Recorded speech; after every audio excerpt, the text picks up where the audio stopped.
What is up, everybody? How are you doing today? Happy Friday, October 22nd. No, it is October 2nd. This year is flying by. Not that fast, though. Oh, it is, though. I think yesterday was like February. But welcome into the Fantasy Tap. My name's Michael. This is John, my handsome compadre. Feeling like you got hit by a truck today. Oh, I'm sorry. It is what it is. You know, just Gonna truck through it. just like I feel. There we go. Good. Ooh, is that Jamison Crowder? Welcome into the Fantasy Tap. We are excited to have you today.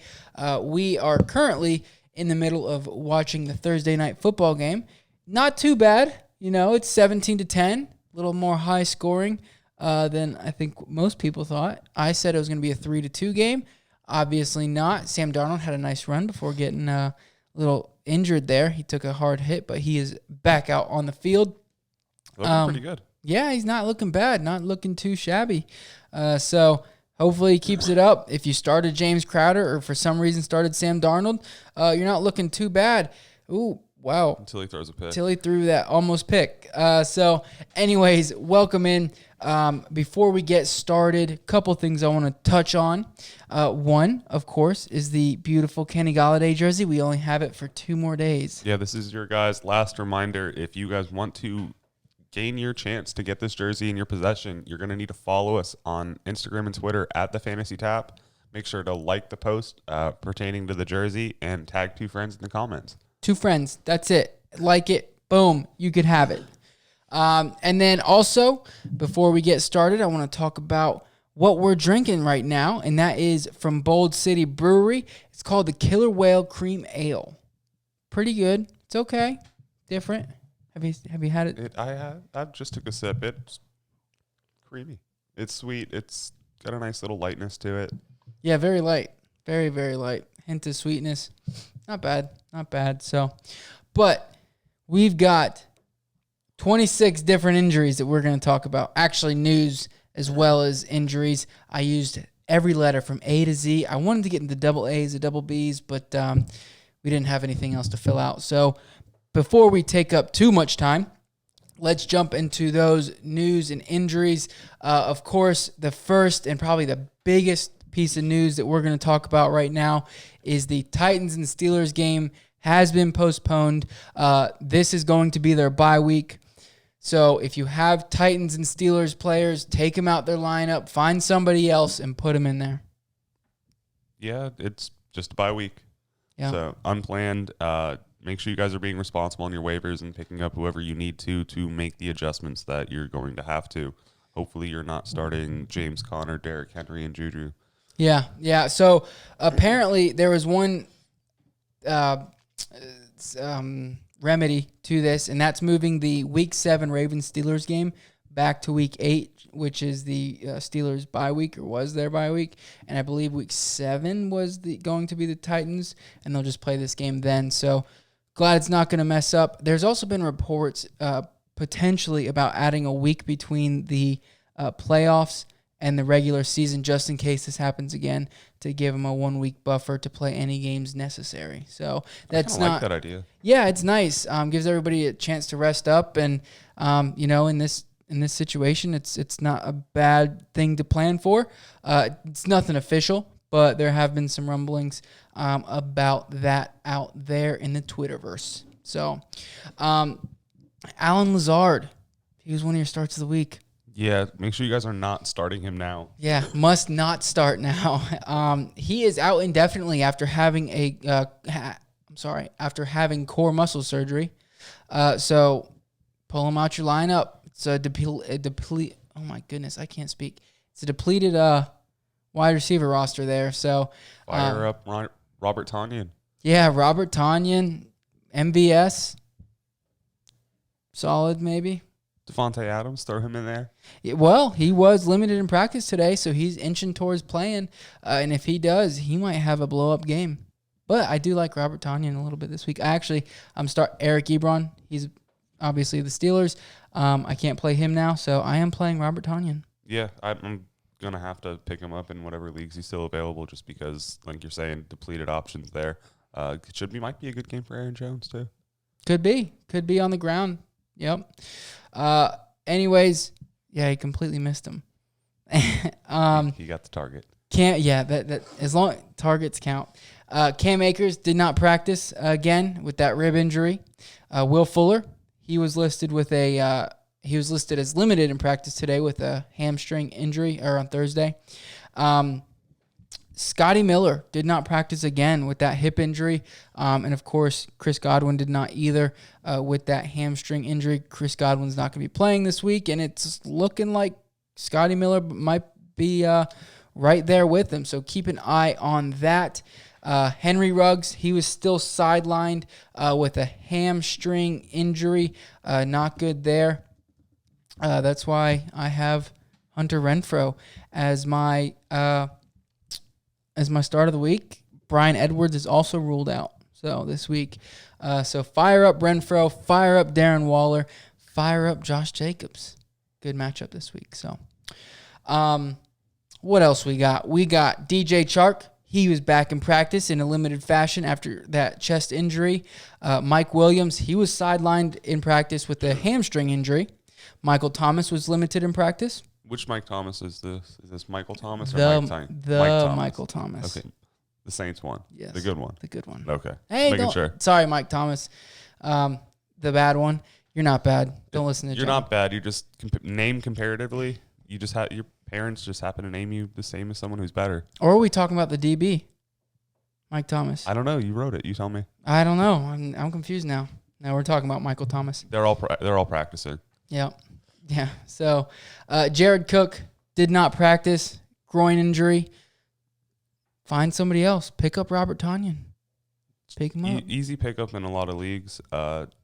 After this week, he's not going to be readily available, I would assume, just because of what's going on with Green Bay. He's probably going to get picked up closer to Sunday by a lot of people. Sam Darnold just almost threw 3 interceptions on back-to-back-to-back plays. He threw it right to the DB right there.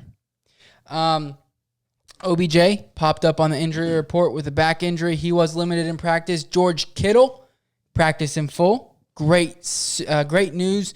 Great sign for Sunday. Put him in your lineup. Zach Moss, he was limited in practice again with a toe injury. Another solid sign that he is going to get some work. I don't know if I'm playing him this week, but at least he is on his way back.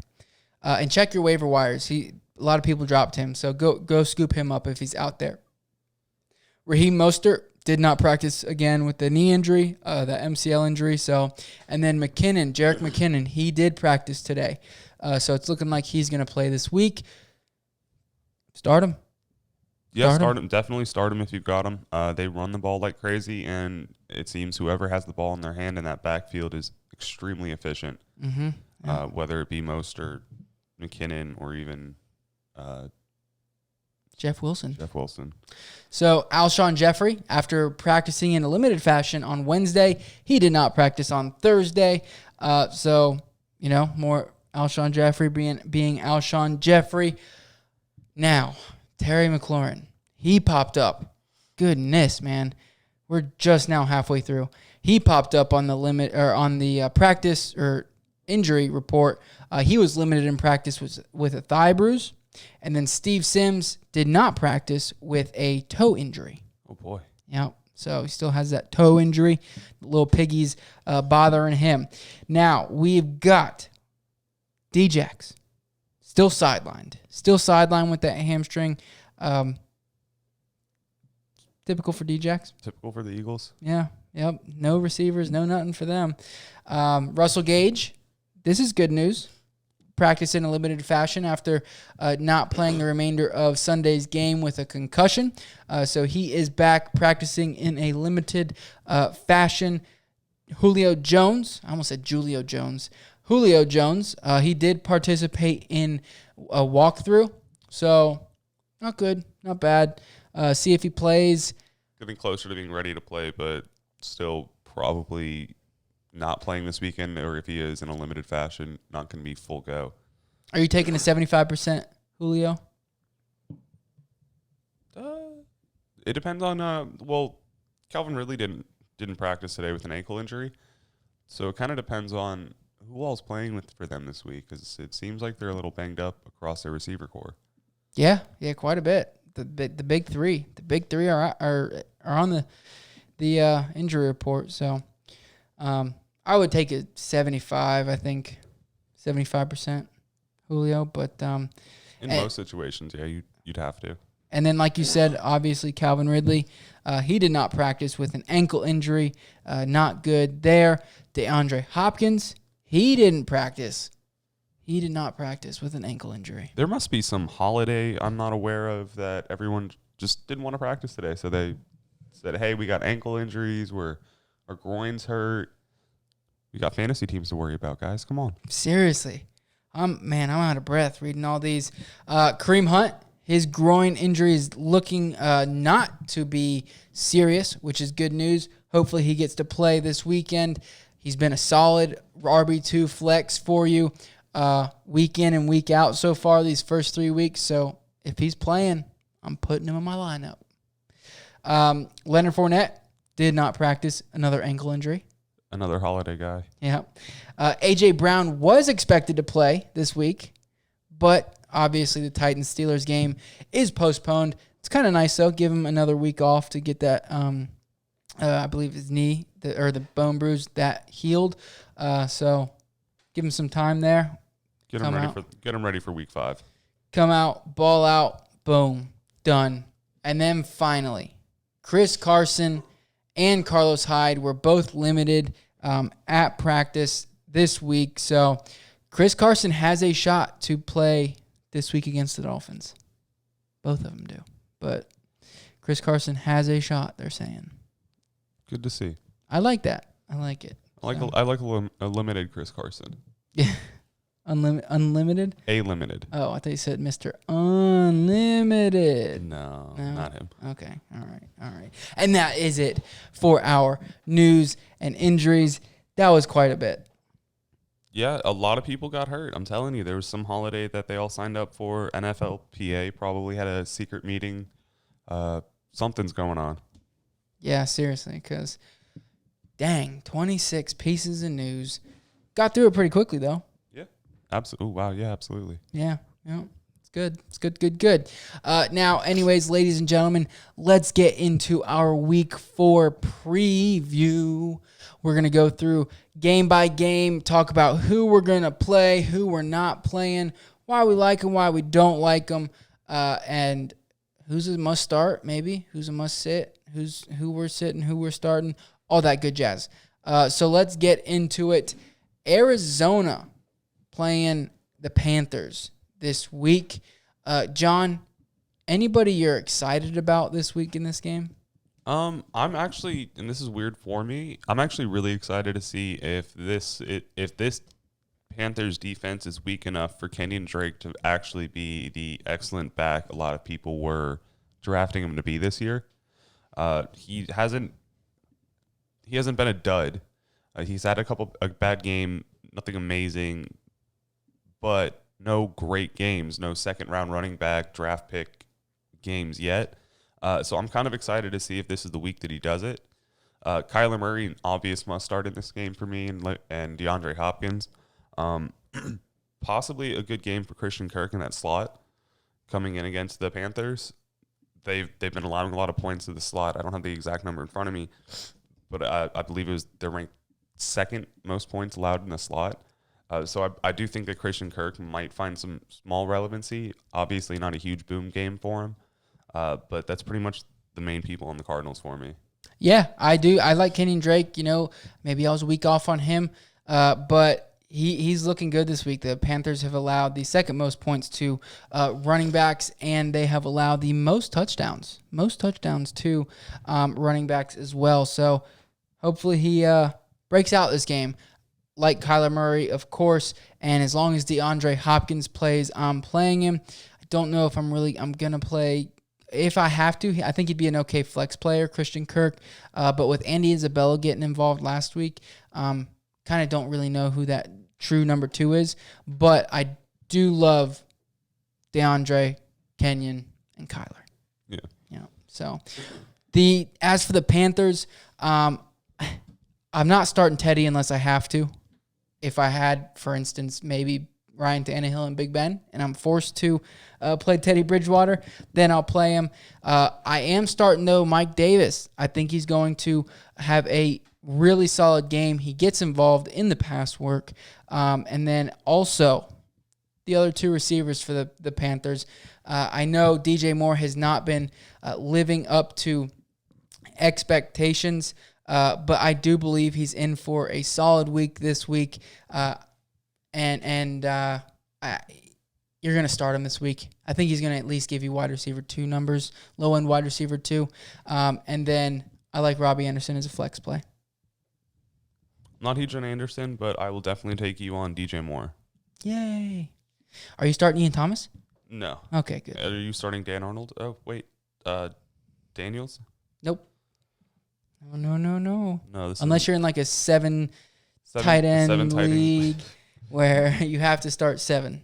Drew Sample's a first-round pick. Seriously, it sounds that way. Moving on, Indianapolis Colts are playing at the 3-0. 3-0. Who do you have in this game? Who do I have in this game? I've got the Colts. I like the Colts. I like the defense. I like that they can run the ball, and I like that Phillip Rivers is doing just enough to not kill the team. Not doing bad. Not doing bad. So I do have the Colts this week. The Bears, sorry, Joey, if you're listening, the Bears are going to bear down. I think the Bears could upset it. Is it much of an upset, though, if you're 3-0?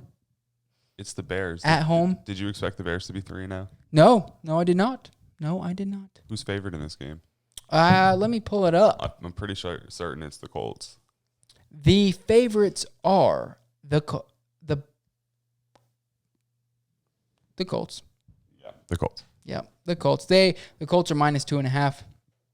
Are you taking that line? No. It's a huge over-under, 43 points.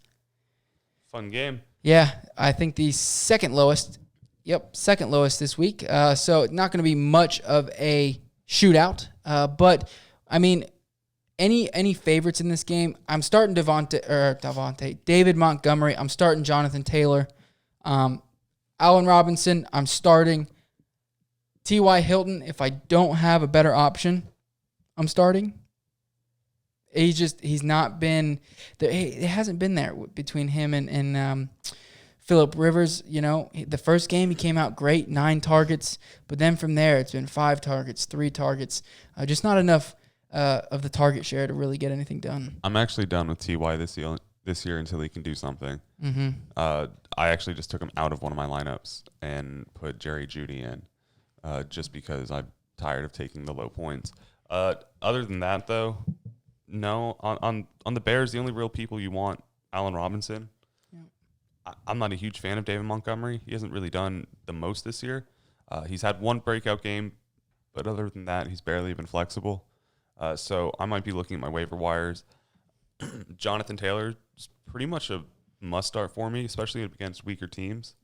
But other than that, I think that everyone else in this game is just pretty much fodder. Yeah. David Montgomery is a flex, I think, this week at best. I'm going to flex him in there just because of his touches. They just lost Tariq Cohen, too. So he is going to be in the game a little bit more. Hopefully, as long as Matt Nagy went to coaching school this past week, something, I don't know, take a class, sir. But the Colts are very good against the run. They've allowed they're tied for the third least points allowed to the running back position, and they've only allowed 1 rushing touchdown this year by the running back. So very good defense, especially against the run, which is scary. But hopefully they can get David Montgomery involved in the passing game a little bit. He's gotten 3 targets each game, and with Tariq Cohen out, maybe he gets 1 or 2 more there. So I think I'm going to flex him. I'm not very comfortable higher than that, though. No. So, and then, of course, went through the Colts already. Moving on to the Joe Burrow's first win. You think so? Yes, sir. Jacksonville at Cincinnati. The eye of the tiger the eye of the leopard, going at it. The Bengals going to come out on top. No, I definitely see Jags winning this one. No. Yeah. Why? I still like the Jags defense, even though they lost Ngakwe. Ramsey, they lost midway through last year. I still think the Jags defense still pretty solid. Not elite, not 2017. No, obviously not even a league-winning team, but better than the Bengals. I still think that there's enough swag on that team that they're going to still roll. They looked pretty poor against the Dolphins last week, and I think they just had a really off game, so I think it's going to come back. In this game, though, I'm definitely starting Burrow. I think him and Minshew are going to get into a shootout just on that youth and just how they've been playing. I mean, even against Minshew was able to turn a game against Fitzpatrick into a shootout. So I think that he's going to have a pretty great game. I'm actually kind of I'd flex Joe Mixon over David Montgomery this week. Yeah, I 100%. Yeah. I think Joe Mixon's a pretty decent start. Not something that I'm extremely happy to put in there. Is this the week he breaks out, John? I don't know about a breakout, but I think this is the week that he has his first good game. That's what we need, man. I need it, Joe. I need it. I mean, I think he's gonna. I think this is the week he might break 70 yards. Whoop whoop! 7. Don't put too much pressure on him. Let's get 70 yards and a touchdown, and we're pretty happy with what we get. There we go. I like. I love Joe. He's one of my start of the weeks. They're gonna bomb the ball out. I am playing Joe Mixon this week. I do think this is the week that he starts to get going. Maybe 70 and a touchdown. Hopefully, Tyler Boyd definitely. AJ Green though is the question. AJ Green, I think, is the biggest question here. If I'm in a deep league, I'll play T. Higgins as a flex, a deeper league. But AJ Green, what are you doing with him? Again, someone I actually took out of my rosters. I put Devontae Parker in over him this week, though. So it's not like I don't know if that's something to say that's knocking AJ Green or boost for Parker in my books. But I think Parker has a great matchup. I just think it was more matchup.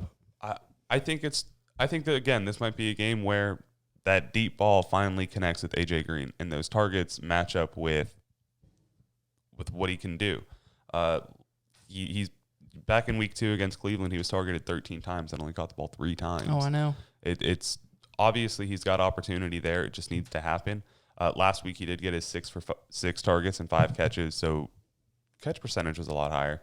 But only able to bring him in for 7.2 for 36 yards for the 5. Mm-hmm. So I'm actually kind of staying away. I think Tyler Boyd's going to be the more dominant threat in that offense, and I think that Joe Mixon's actually going to get some work, and those are the 2 people that are going to find relevancy. I just see that Joe Mixon isn't the extreme relevant player. I think he has a modest game. Yeah, I mean, I think AJ Green has the opportunity to play or have a solid game. The Jaguars are about middle of the tier against the wide receiver this year, fantasy-wise, and pretty bad against the quarterback. So I think the opportunity is going to be there. I think I'm going to flex AJ Green this week, and if he doesn't, though, it's getting cut. We'll have a Droppables episode next week, and if he doesn't ball, he might be on that episode. I'm comfortable with playing Tyler Boyd, Joe Mixon, Joe Burrow, of course. I am comfortable with playing Gardner Minshew. I do think he just had a bad game. However, the Bengals have been very good against the quarterback from a fantasy perspective, as well as against the wide receiver. So it is a scarier matchup. But I think with James Robinson there getting involved in the pass game, DJ Chark hopefully coming back. If DJ Chark comes back, then I'm definitely starting Gardner Minshew, depending upon my options. Like if I have Josh Allen, I'm not starting him. If he doesn't start, if DJ Chark does not play, I would rather play Joe Burrow. I could see that. So, and then of course, if DJ Chark plays, I'm playing DJ Chark, and that's the only guy I'm comfortable with. So James Robinson, DJ Chark, very comfortable with them. Gardner Minshew, as long as you don't have a better option, and if DJ Chark plays. So Cleveland playing at Dallas. The Browns versus the Stars. Is this your highest scoring game or what? Highest scoring? No. No, I don't think so. Atlanta and Green Bay is going to be up there. So, but I would say it's going to be a high-scoring game. The current over-under is 56. 56, Bovada, or the Las Vegas has them at. It is second to the Atlanta Green Bay game. Their over-under is 57, so it's going to be a high-scoring game. Obviously, we went over OBJ is a little banged up this week. I think as long as he's healthy, I'm playing Kareem Hunt. I'm playing Nick Chubb this game.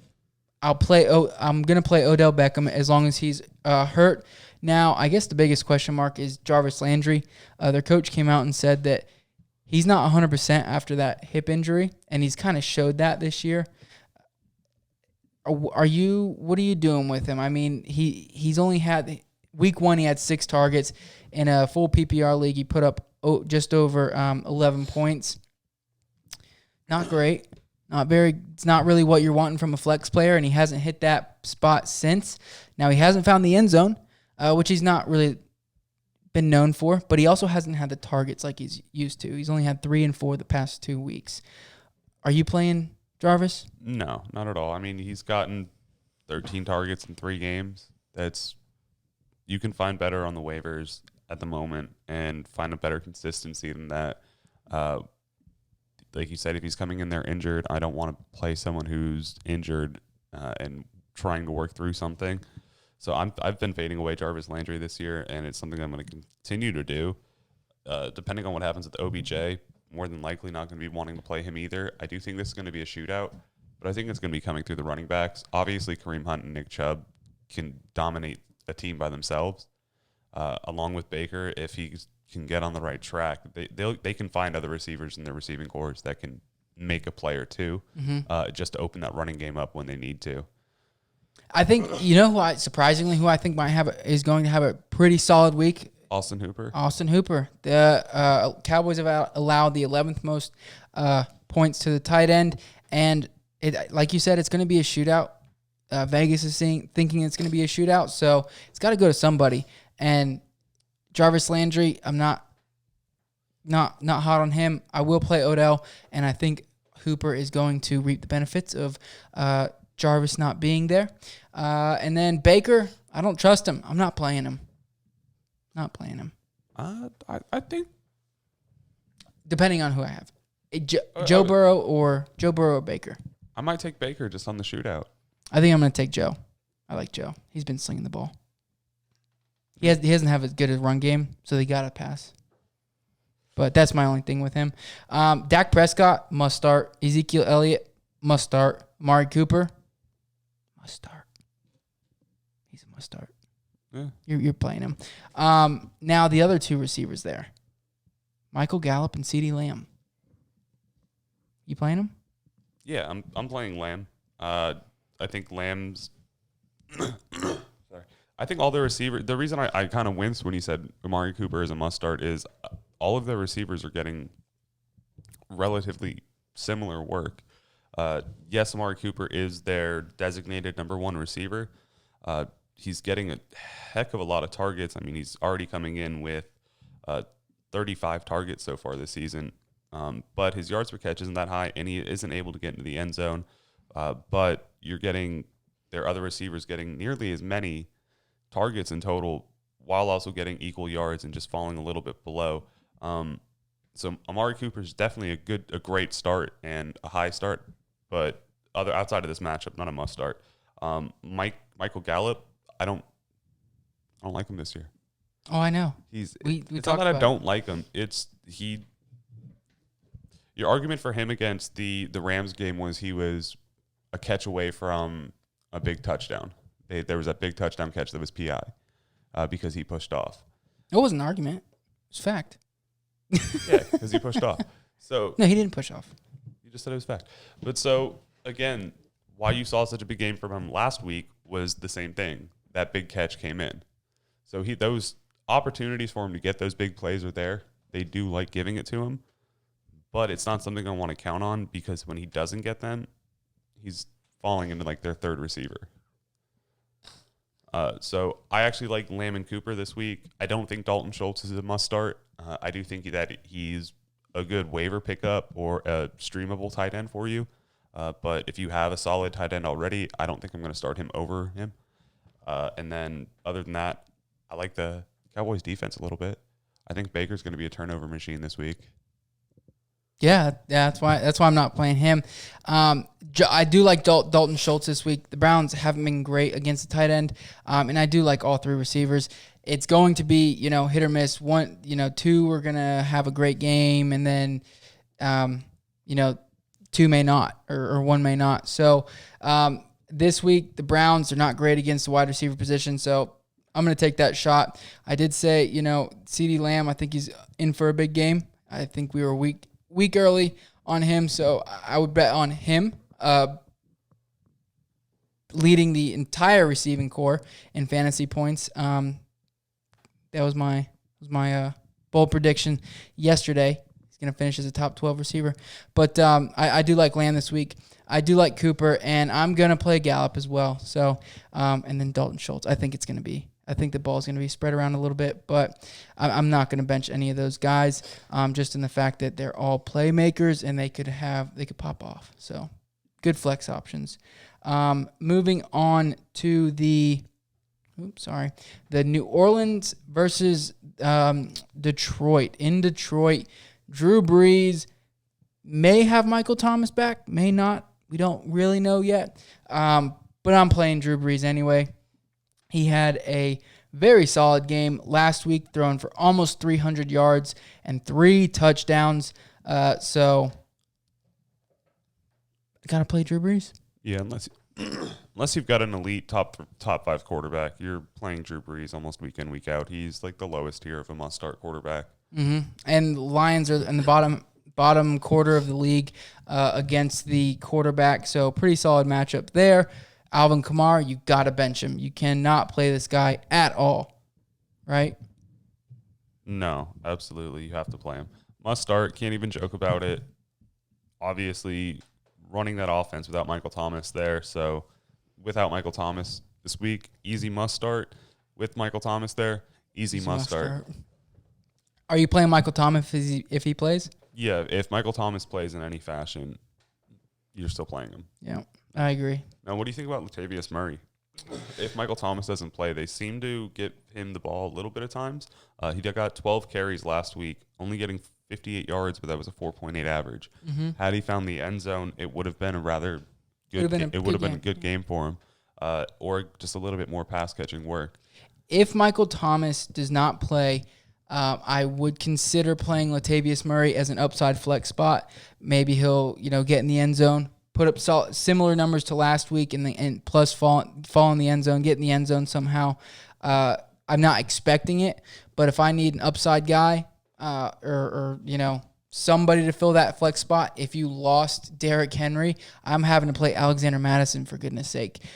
So if you lost Derrick Henry, James Conner, one of those guys, and you need a flex player, or even a running back too, and you need upside, I would say Latavius Murray is a solid filler there this week. So I would play him if you need a filler. I'm staying away from Jared Cook this week. He's injured. He's too touchdown dependent, and other than the week 1, he hasn't put up more than 20 or 21 yards. So I'm staying away from him. I think there's better options out there on the waiver. Let alone his dwindling targets from 7 to 5 to 3. I mean, good. If we follow a trend, he's only getting 1 this week. Even with Mike Thomas out, which isn't a good thing. Now moving over to the Lions, Matt Stafford. Isn't he your must start of the week? Matt Stafford is my must start of the week. I do think that he's going to ball out against this New Orleans defense. I think that he's going to feel the need to push the ball downfield. And with Kenny Golladay coming back and showing himself to be looking pretty good last week, able to extend himself into the end zone, I think that Stafford's going to try to get on that roll that he was on last year before he ended his season. Mm-hmm. Yep, and hopefully it picks up. Kenny Galladay's got a lot of ground to make up. I'm starting Kenny Golladay. I'm starting Marvin Jones. He didn't look great last week, but I do think he kind of bounces back. into that second wide receiver role there with Kenny Golladay fully healthy, fully back. And then I will play TJ Hawkinson. Now, if I need somebody similar to Latavius Murray, or if I have to play one of these 3 running backs, I'm going to be playing Adrian Peterson just on the pure volume he's going to be getting. Yeah, I actually like Adrian Peterson this week. I think he could get like 80 yards and a touchdown. Mm-hmm. I think that's... I don't. But I think he'll get volume. And it's a possibility. So, moving on to the Vikings-Texans game. Ugh. Dalvin Cook, you're starting. Are you playing Kirk Cousins? Yeah. I mean, I'm not going to sit him. He's not going to be an auto bench for me. But I mean, Houston's been allowing a lot of points to the quarterback. They have been playing against, Big Ben, Lamar, and Patrick Mahomes. So that could be part of it. But Kirk Cousins seemed to have a good game last week. Not throwing 3 interceptions, only throwing 2. But against Houston, I'd like to be able to think that Adam Thielen and Justin Jefferson can find some relevancy and get the ball downfield. And with some pass catching work from Dalvin Cook and Madison, there's enough to go around for him. Where do you think he's going to finish quarterback-wise? Top 15. Really? That high? Yeah. This week? Yeah. I see. I think he's a little. I have him around that 18 to 17 range. I don't see Justin Jefferson repeating. I see it being a heavy workload for Dalvin Cook.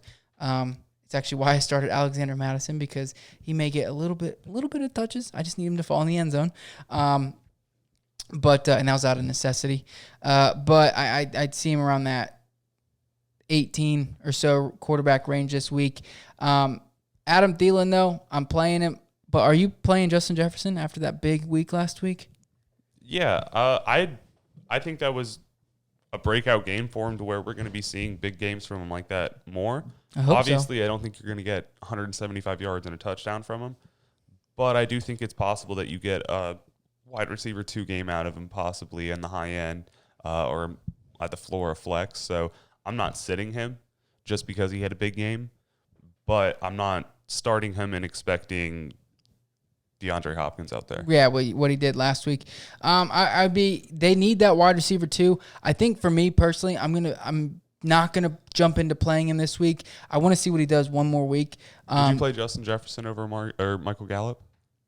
Justin Jefferson over Michael Gallup? Yeah. No, I would not. Really? No. I would not. No. One's proven. He had a great game last week, and if he can put it together this week, then I think he is taking that next step, as long as he can show me some consistency. But I don't want to bet on him, doing that again, especially with the way the Vikings have struggled this year passing the football the first couple games. So I want to see him do it one more week. I have him in a bunch of dynasty leagues, so I really hope he does. And I think he's got a very bright future. But for this week, this instance, I'm going to personally just wait and see what he does. And then Irv Smith, Kyle Rudolph, none of them. I am playing Deshaun Watson. Are you playing any of the running backs there, or Deshaun Watson or anybody? I'd play David Johnson this week, absolutely. I think he's a good flex player. Low-end RB2 even. I think he's got low-end RB1 upside this week. Wow. I think we're giving David Johnson a lot of crap. I am. Like we've been saying, like I just said, the 3 defenses he's played so far have been the Chiefs, the Ravens, and the Steelers. So you're talking about 3 really, really strong defenses, and he hasn't done terrible. He's still been able to find himself as a mid-range running back at the moment. I believe at the moment he's running back 20 in standard and 20 in PPR going against those 3 defenses. I think that this week he finds himself pretty relevant. I think that he's going to end up getting a good amount of work against this team. I think that it's very likely he falls under the low-end running back 1, especially when the Vikings are finding themselves giving up 28.8 points to the running backs and over 133 yards. Yeah. So I think he's relevant this week. I think he's relevant. I do think that Duke Johnson coming back this week is going to hurt him a little bit. So I have him in that low. That's why I have him in that low RB2 spot. But I am gonna, if I have him, I'm gonna play him. Will Fuller, as long as he's healthy, as long as he's good to go, because he did tweak that hamstring, I'm gonna play him. Randall Cobb and Brandon Cooks. Are you playing either of those guys, flexing them in? No, just mainly because Randall Cobb, no. He's the boomer bust guy. He had a big catch for a touchdown last week. Definitely not expecting that again. Like you mentioned, back to Justin Jefferson, I don't like to chase big games unless it's a young guy that's finally just making a footstep. And then I never expect someone to perform how they did the week prior. So Randall Cobb's, no, definitely not playing him. Brandon Cooks, if I need to play a receiver that could finish as a wide receiver too this week, I might play him. Mm-hmm. I'm not super happy to play him. Definitely a flexible receiver, but just not big expectations from him. Yep. Yeah, I agree. I'm not going to play Randall Cobb this week. He's just not getting the target share. But Brandon Cooks is getting enough targets for me to, like you said, if I need to, I will put him in there. Five targets the first week, 8 targets the second, and 5 last week. So decent target share there. As long as he's getting targets, he does have that big playability. So I would play him as well. Any of the tight ends there you playing? Not on. No. No, yeah, me either. None of them are consistent enough or get the ball regularly, and they kind of just find themselves sharing that tight end group. Mm-hmm. Yeah. Seattle at Miami. Miami. I love both quarterbacks this week. I love Ryan Fitzpatrick. I love, obviously, Mr. Unlimited. I think he is going to ball, especially if Byron Jones is out. And then Ryan Fitzpatrick, same with Jamal Adams out. That Seattle secondary, even with him in, has been struggling a little bit. So when he's out, Ryan, I think it's going to be a shootout. I think the Dolphins, like I said last episode, I think they're going to keep up with them. The only running back I'm starting is Myles Gaskin for the Dolphins. And then if Chris Carson plays, I will start Chris Carson. If Chris Carson does not play, and Carlos Hyde is healthy, I will play Carlos Hyde. Other than that, I don't know if I'm going to play Homer or DJ Dallas if neither Carson or Hyde play. I think it's just a little bit too much of a risk, and they'll just resort to the passing game a lot, and it'll be a toss-up between, which one is going to get the most work. Yeah. I'm flexing Gaskin, not happily. The Seahawks have been doing really well against the run game, giving up only 19.1 points. Not bad. Yeah, they're currently ranked 6th best. So Gaskin kind of scares me just on the matchup, but we know that Jordan Howard's the goal line back there, and anywhere between the 5-yard lines, he's not going to be too much of a threat. Matt Breida hasn't been too efficient, so someone's going to be getting the run work. And Gaskin's been showing to be pretty efficient in the pass-catching game, too. So that's something that's giving him that boost, which is why I'm comfortable flexing him. If Chris Carson plays and doesn't have a tag next to his name, he's in. Yep. If he does have questionable something going on, I'm looking at my bench. I'm seeing who's there, and if I have someone, I'll play them instead. But going to the receivers, I mean, you're playing Lockett, you're playing Metcalf, must start. I think Devontae Parker this week, you could call a must start. If he's on your team, it's hard to not start him this week. I think he has top 10 wide receiver upside this week, or potential. And then Preston Williams, I think this could finally be the week, maybe that he gets in. I'd be willing to flex him just because I do think this game is going to be a shootout. I do think, however, Mike Gesicki's going to have a better game than him. I think he will get a couple more targets and potentially get in the end zone. We have seen him get in the end zone this year. He got it last week and the week prior. So, and then obviously Preston did as well. He's a big red zone target. I like both of those guys. I love Mike Gesicki. He's actually one of my must-starts this week. And then Preston Williams, I'd be willing to flex him depending upon what's on my waivers and stuff like that. Yeah, absolutely. I think Preston's someone who, if you're in a deep league with a lot of receiver or flex positions open, or a best ball league, I guess best ball doesn't count this week, but he's someone that if you have the chance to take a risk, it's someone you might want to take a risk on. Mm-hmm. Yep. Chargers playing in Tampa. I think Tom Brady's going to ball. Leonard Fournette, I don't think is going to play, or if he does, it's going to be on a limited basis. So start Ronald Jones. I do like him this week. Mike Evans, choo-choo. Get on that train. Let's go. We're starting him this week with Chris Godwin out and potentially Scotty Miller out. Keep an eye out on that. And then I guess the biggest question, the tight ends. We saw Rob Gronkowski finally get involved. Are you starting either O.J. Howard or Gronk this week? I might flex O.J. Howard if both Miller and Chris Godwin are out, like fully out, just because, and Leonard Fournette misses, just because you're running out of options there. Justin Watson and Tyler Johnson are the only other receivers there. So someone's going to have to catch the ball from Brady. Going against the Chargers, who were able to keep up with the Kansas City Chiefs just a couple weeks ago, they can move the ball and they can put up points. So Brady's going to need to move the ball at some point too. So I do think that O.J. Howard could be a decent flex play if you really need something. Yeah, I agree. They got to throw the ball to somebody. If Scotty Miller's out, especially, O.J. Howard is a pretty decent start. He's gotten, the most consistent targets out of the tight ends. So I do like him. I would play him. I'm playing Hunter Henry as well. I'm not going to like it because they do have a solid defense and a very solid linebacking core. But I'm gonna play him.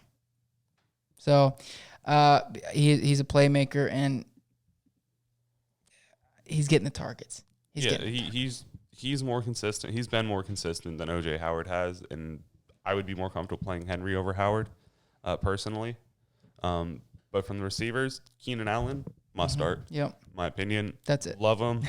Love him with Justin Herbert there. 19 targets last week. Just gets the ball fed to him, really making up for that lost time for that one game that Tyrod was playing. And then Austin Eckler, love him. Yep. Definitely playing him. Josh Kelly, I don't think I'm playing him. I'm not. I got to see it. Like I said, he had a great week or a solid week, week 2, I believe. Yeah, week 2 and 1. I need to see it again before I really play him. We were expecting him to get in the end zone last week, and it was really all Austin Eckler show. And I hope it stays that way because we bought a lot of shares of Austin Eckler. I really believe in him. I have him as finishing as my running back 6 this year. So I think it's going to carry into that. I mean, Keenan Allen and Austin Eckler are focal points of this offense, especially with Justin Herbert in there. Yeah, and then something else pushing me off the Josh Kelly train is Justin Jackson just returned full to practice this week as well. So outside of Austin Eckler's share of the ball, we don't know if Jackson's going to be eating into Kelly's share or what's going to be happening there. So as far as their backup running back, I'm going to stay away from them. I'm just going to stick with the main 3 on this team. Yeah. What about Herbert? Are you playing Herbert or Burrow? I'm going to be playing Burrow. You'll be playing Burrow. I'll be playing Burrow. But if you're in a 2-quarterback league, need a deep target, Justin Herbert's not a bad option. He does have some weapons in that offense. Moving on, the Ravens and the Washington football team playing up there in Washington. Dwayne Haskins, he's on a tight, short leash, according to Ron Rivera. I'm not playing him whatsoever. And I don't know if I'm playing I'm not going to play Antonio Gibson either, especially against this defense. I can tell you who else I'm not going to play. Any of the rest of that team. I'm not playing Terry McLaurin, which stinks. I'm not playing Logan Thomas. I'm not playing anybody, because I think the Ravens are going to come out after losing to the Kansas City Chiefs on national TV with blood and foam coming out their mouth, eyes ravaged. So I think that Lamar and the rest of the Ravens are going to have a week. Plus, Terry McLaurin's a little nicked up, so I don't like that either. I still think Terry McLaurin's, if he comes in a little bit healthier than he's showing right now, he's just limited at the moment. I think that he's still flexible. Even though it's the Ravens, I think they're going to get up high early in the game. There's still going to be garbage time, and he's going to thrive from that. Not enough to make him a huge week winner for you, but still not someone I'd want to just completely throw out. Lamar, obviously a must start, without a doubt. Yeah. I mean, he's coming out angry. He just lost to Patrick Mahomes for the third time in his career. Going to beat up on the weak guy now. Bully the Washington Redskins. And then Football team, John. Football team. Oh, the football team. Oh, damn, I was the first one. So did you mention the Ravens running backs? I did not. I don't know if I'm playing any of them. Really? None of them at all? No, because I don't know who it's going to be, man. That's the thing is, who's it going to be? None of them. Who you don't. I mean, that's the thing. I don't know if I trust that. I don't. When I start somebody, I want to mitigate risk that also has upside, and putting in Mark Ingram or J.K. Dobbins at this point, I think you're risking a lot for a potential bust week, and I want that. The upside's not that high. I mean, it is if they get the bulk of the workload, but I don't think it's worth it if you come out with 4-8 points, I mean, that's what I'm saying. Even if they come out with the bulk of the workload, they're still not having a huge game for you. They even on the best game for any of the three of them so far this year, you're just better than flex. Oh, you mean if they still share the? Okay, yeah. I was looking at it as one of them. For some reason they make the switch and one of them gets the backfield alone.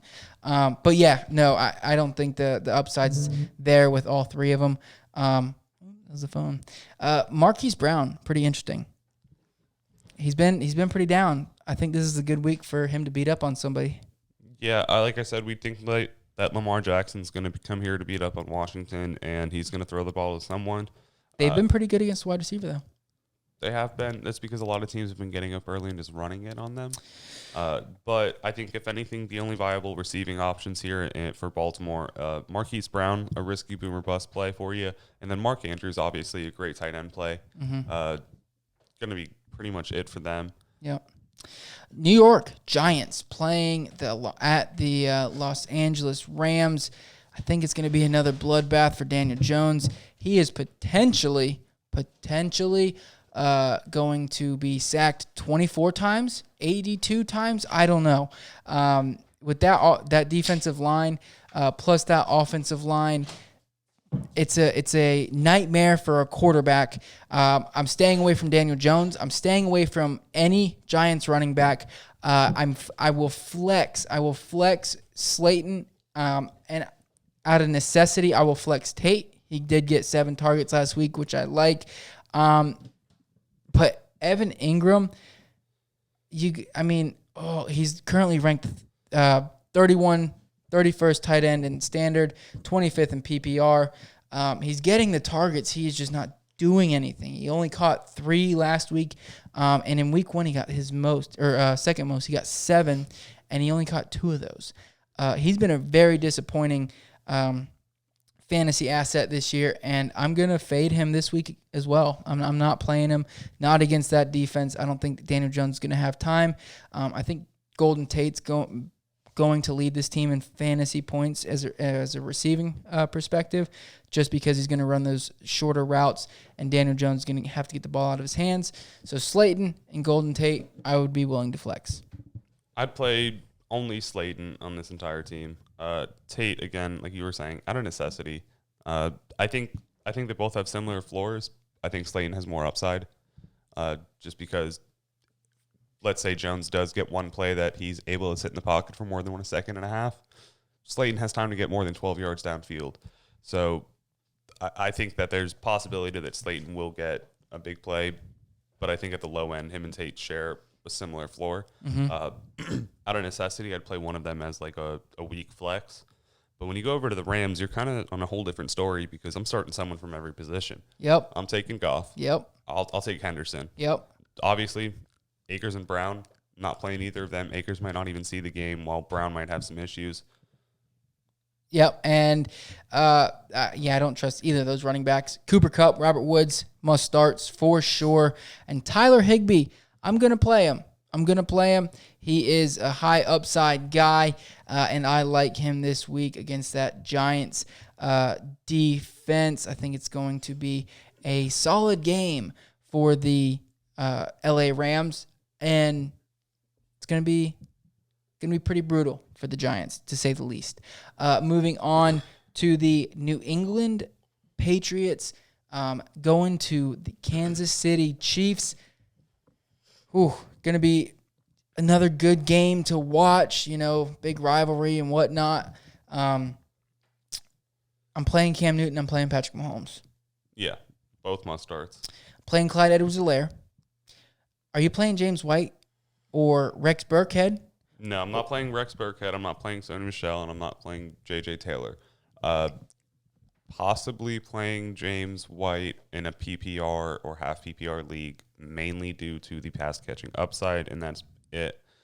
Not expecting huge out of that, but yes, I'd flex James White out of necessity. Clyde Edwards playing the heck out of him. Mm-hmm. Julian Edelman, I would flex. I'd be willing to flex Julian Edelman. Tyreek Hill, obviously a must start. I don't think I'm starting any other receiver in this game, unless you absolutely have to. No, I'm not playing any of the Patriots receivers. Julian Edelman was limited in practice on Wednesday with a knee injury. I think that if the Patriots try to keep up, it's going to be just Cam Newton getting whoever's open and a running back dependent on whatever game script Belichick can come up with. Mm-hmm. Yeah. And then obviously Travis Kelce's a must start. Moving on, Buffalo going to Las Vegas, the desert out there. Josh Allen, you're playing. Devin Singletary with Zach Moss out potentially. He has been limited, so he might get some touches. I don't think we're going to see what he got in week 1, enough to really disrupt Singletary. So I think he's going to get enough to be a good flex option, maybe a low-end running back too. So I will play Devin Singletary this week. I kind of almost puked in my mouth there. And then Stephon Diggs I'm playing as well. I think he could be in for a huge game. Huge. I actually really like Singletary this week. They're going up against the Raiders, who are giving up the most points to the running back, and they've also given up 251 passing yards to the receiving yards to the running back as well. With Singletary being able to get 93 yards so far this year on 15 targets. So I do think that with his pass catching upside, you're looking at a pretty decent game. Kind of looking at a higher floor than James White. Definitely, like you said, a wide receiver 2 possibility, if not maybe a high end 2. Oh, yeah. I mean, like James White or Devin Singletary, I'm definitely going Devin Singletary. Yeah, absolutely. For sure. You saw last solid week. Workload. You saw last week with Moss out. He finally found himself having a solid game. Mm-hmm. Now, are you playing John Brown? He returned to practice in a limited fashion after that calf injury this week. He was looking pretty good before that. Yeah, I'd play Brown as a flex. I'd play Stephon Diggs as a solid start, just mainly due to the fact that Josh Allen's been bombing it up, and he's trying to put up as many passing yards as he can. So someone's got to catch those balls, and so far Diggs and John Brown have been his favorites. Last week we did see Gabe Davis and Cole Beasley find himself some relevancy last week. Yeah, he got seven targets for 100 yards. So he's able to air the ball out and spread it out. I like their top 2 receivers for sure. Mm-hmm. Yeah. And then for me, of course, are you playing Derek Carr? No, I'm not playing Derek Carr this week. I would play Josh Jacobs, obviously. Yep. I think that even though he had a terrible week last week, still a must start for me. Other than that, the running backs are done. Hunter Renfrow. Must start for me. I love him. Must start. I still think he's going to have a good game. I don't think he's going to be spectacular. I think Derek Carr is just going to find the need to just spread the ball out across the field. I think you're going to see a little bit of Zay Jones out there. I think you're just going to see a little bit of Nelson Aguilar. I do think Renfro is going to be his primary receiver. But between them and Waller, just not seeing a huge game for Renfro. I mean, I'm not saying he's going to be a wide receiver 1, but I do think he's going to be a wide receiver 2. And if you got him, you're playing him. You got to start him. So, and then of course you're going to be playing Darren Waller. Dun, dun, dun. He's going to have a good game too, coming off of that lull. Carson Wentz, if he's on your team, quit fantasy football. So I'm quitting, unfortunately. Dynasty leagues suck. Just drop him. Yeah, I might. Miles Sanders, definitely starting him. I think I'm going to stay away from any Eagles. I know Greg Ward had a great week, and maybe that's because they, they didn't have anybody to throw to. So you could flex Greg Ward, and hope for a high upside game. It could also be a very low floor game, for him. But there's not many targets. So flex Greg Ward. Yeah, I think Greg Ward's a decent flex for this week. Miles Sanders is going to eat, and Carson Wentz. Who knows? Don't play him. Just don't take the shot. Nick Not Mullins could be. I'd play Nick Mullins over Carson Wentz, but wouldn't be happy to start Nick Mullins if that says anything for you guys. Jerick McKinnon and Jeff Wilson. Jerick McKinnon, obviously strong start. Jeff Wilson, a weak flex play. If Jerick goes down again, even midway through the game, you might find Jeff Wilson having a baller game. It only takes a couple plays for them. Like you did last week. Brandon Ayuk, playing him. Yeah, I'm going to flex him, yeah. I'm going to flex him. I might even play Kendrick Bourne as a He's weak flex. put up a couple solid weeks. He's had a couple solid weeks. Just needs a little bit more to make me happy with him. If he does what he's been doing and he gets in the end zone, then you love it. Yeah, and then obviously the last must start on that team is going to be George Kittle and Zach Ertz, of course. We didn't mention Zach Ertz, the tight end positions. I'm playing Zach Ertz. Dallas Goedert's not in. I'm not highly playing him though. I'm not saying he's going to be a top 3 tight end or even close to that, but with Dallas Goedert not in, I mean, he's going to have the opportunity. And of course, George Kittle, like you said, love it. So glad he's back and he didn't seriously injure that knee. Now moving on to the potentially highest scoring game, points equals fantasy points, and I love it. Potentially the highest scoring game this week. That is the Falcons at the Packers. I'm playing both quarterbacks. I am playing Todd Gurley with a little sour face. I don't love it, but I do think he's going to get involved just enough to give you, 12, 13 points. Flex him. And then, of course, I'm playing Aaron Jones, number 2 running back currently in all formats. So I love him a lot. I like him a lot. Now, are you playing either Jones, Gurley, Rodgers, Ryan? I'm playing Matt Ryan, Aaron Rodgers, definitely starting Aaron Jones, and not happy about starting Todd Gurley, but it's going to be moving around enough to where Todd Gurley might find himself useful. Especially with what's going on with the Falcons receiving core as being banged up as they are. They could have to rely on him a little bit more. And then as far as the receivers go for that team, I'm going to have to wait until Sunday to see who's playing. Yeah. If Jones is out, I'm not playing him. If Ridley's out, I'm not playing him. I would hope not. If either of them are out, I might play Gage in a flex, and I'll definitely play the other person if they're there. If for some reason Ridley and Jones miss, I might not even play Gage. I'm playing Hayden Hurst though. I definitely play Hayden Hurst in that situation. I don't want to see Gage be their number 1 receiver. I think that would be too much for him, and he'd end up being shut down mainly, and the ball would just be spread out. Devontae Adams, if he plays, you play him. MVS, you're playing him. You got to play him. Alan Lazard's out, man. Play him, flex him. Don't get me wrong. It's not pretty, but we saw what Alan Lazard did last week, and if this team has been screaming for a wide receiver too, and they found it in Robert Tonyan, and they might, but I'm gonna play MVS, especially after the game that Lazard just put up, and the Falcons have been horrendous against the pass. Receivers, tight ends, all of them. So I'm playing MVS, as a flex spot. Don't expect too much, but I do think he'll give you enough points to flex. And then Robert Tonyan in some platforms, he's a wide receiver. Some he's a tight end. In Sleeper, he's a tight end and a wide receiver. I'm playing him in my tight end position. Yeah, absolutely. A little sneakiness. If you've got him, play him in that tight end position. Get those sneaky points in. Mm-hmm. You're not going to play Sternberger.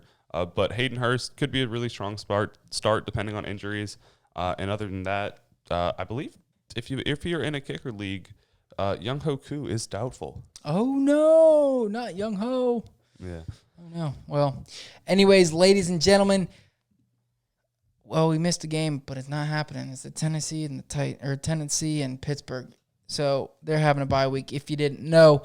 But anyways, ladies and gentlemen, that was our weekend roundup. Yeehaw! So let's move into our beer of the day.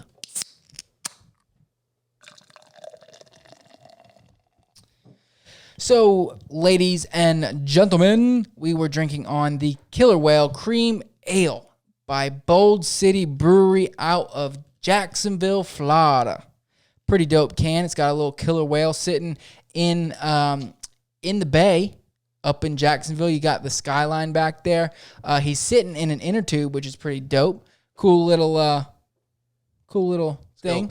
He even got a little mom tattoo, an arrow through the heart. Yeah, a little I heart on mom. his fin. And then he's got his beer right next to him, floating next to him. Fluid 12 ounce. I like that. Oh, I just saw that. Nice. Yeah, and a little I buoy. like Cool colors. It's got that like a white background, blue and red stripes. And then of course you've got like I said, the skyline of Jacksonville in the back. Really neat. And then the county of Duval right there. So can art's dope. I wish I could say the same about the beer. I'm going to be really hard on it. Unfortunately, I did not like it. But let me tell you about Bold City Brewery a little bit. They were founded in 2002 by Brian and Susan Miller. They originally started in the local home brew club up in Jacksonville before opening their brewery. They've currently got 2 tap rooms, one in downtown Jacksonville and one off of Roselle Street in Jacksonville. So if you're in either of those areas, check them out. You can go to boldcitybrewery.com. You can check out their Find the Beer. It's good to have the Find Our Beer ad. You can click that, see where you can get this or any other beer that they sell near you. This is their main go-to, but they've also got a couple others that I really want to try. The Mad Manatee IPA looks pretty dope. And then they've got that one, the Duke's Cold Nose Brown Ale. So pretty cool going along with the animal theme. But check their website out. Check out where you can get this beer or any other beer. John, you want to hit him with some factoids? Yeah, so basically, I personally really did enjoy the beer. Like I said when we first started filming today, I felt like I got hit by a truck, but 1.5 of these down, and I kind of feel normal again. There we go. I don't know. Cured. I feel hydrated finally. It's just a really smooth, very, not to say bland, but just a really easy, calm drink. Mild sweetness, mild citrus, but almost evaporates and leaves you with nothing afterwards. Comes in at a 5.5 ABV. IBU's at 21. Really, really mellow on that bitterness. Pours a actual kind of golden, dark golden, not super opaque, but smells again very, very malty. Does have a little bit of a citrus note, and it kind of follows through on the taste as well. You do have a really sweet first creamy taste in the very beginning of it that really just mellows out and dissipates. No bitterness that really lags too long, and it kind of just fills the mouth with like this little like creamy maltiness that I personally enjoyed. I thought it was pretty refreshing. Something that you could easily drink in the sun or outside. Probably not the best to be drinking inside when you're nice and comfortable and cool. But waking up from a nap and feeling like crap, it did me well. Hit the spot. I guess the only thing it tastes like I was drinking water, to be honest, which for some people is not a bad thing. A lot of people don't like that really beery, hoppy, bittery taste. But I do enjoy, a little bit of that. It wasn't very bitter at all. Not much hop flavor. It was very smooth. So the way it went down wasn't bad. I just did not, personally, for me, I did not like the taste. I'm going to give it a 3.3. Oh, wow. Yeah, I did not like it. I'm sorry, Bold City. And this is not a knock on Bold City Brewery whatsoever. This is just my personal, it's the first bad score I'm giving out, and I feel kind of bad. But this is not a knock on the brewery. This is not even a knock on this beer. You may really like this beer. However, I don't like the taste. To be honest, I like it I want it to be a little more beery, but that's not what they're going for. They've got a ton of other beers here that I'm pretty sure I would like at least one of them. So they've got a roasted red ale, which sounds pretty dope too. So don't think I'm trying to bash them or this beer at all. Like I said, you may like it. It's just not my cup of tea. It's not my cup of beer. Yeah, so don't listen to him. I actually did enjoy it. I'm gonna give it a 7.3. Just like I think it's slightly better than average. I don't mind that watery-ish, blandish flavor. I think it just makes it an easier drink. It makes it easier to drink more. So it's more about what you're doing with the beer. This is something you bring to the beach, you bring to a tailgate, you're outside playing cornhole with. It's not something that's super heavy. It's going to sit light in your stomach, and you can still do stuff. I enjoyed it a lot. This is pretty solid in my opinion. But I do know what you're saying. It's all opinion. It's all what your tastes are, what your tastes aren't, and you like what you like. Yeah.